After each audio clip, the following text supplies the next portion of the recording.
A Penny's Worth of Character, Episode 4. To think of them made his steps grow faster.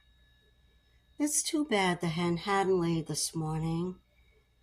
He walked around to the front yard through the gate toward the valley road, and he stopped once to look back when a peewee flew over his head with something in her bill.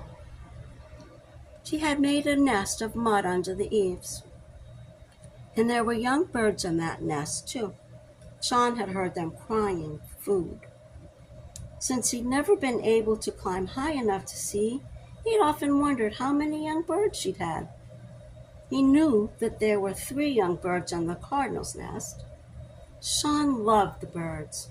He carried breadcrumbs from the table to put them on top of the gateposts for the cardinals. But he didn't have time to watch them now, for he had to hurry to Mr. Conley's store to get the things for his mother and for himself. The morning was beautiful. Sean heard the songs of many wild birds hidden among the wild apple trees on the either side of the valley. He knew that they were singing because they were as happy as he was.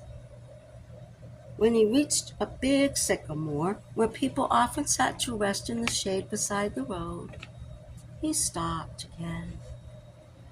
There was a red-headed woodpecker holding on to the steep part of a dead branch with his toes while he bored a hole with his long black bill. He made more noise than Sean's father made when he bored a hole into a plank with a brace and bit.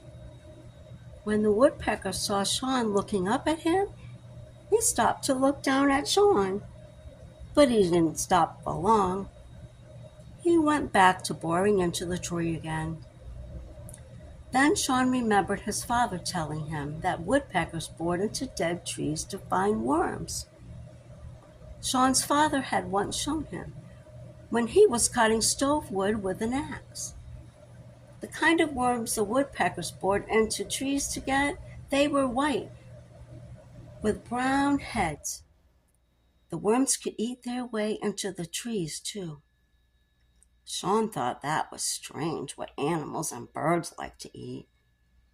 He knew the woodpecker probably liked such things better than the chocolate bars and the lemon soda pop. Between Sean's home and Mr. Conley's store, there were 3 big trees where people stopped to rest themselves and their horses. One was a big sycamore where Sean had seen the red-headed woodpecker.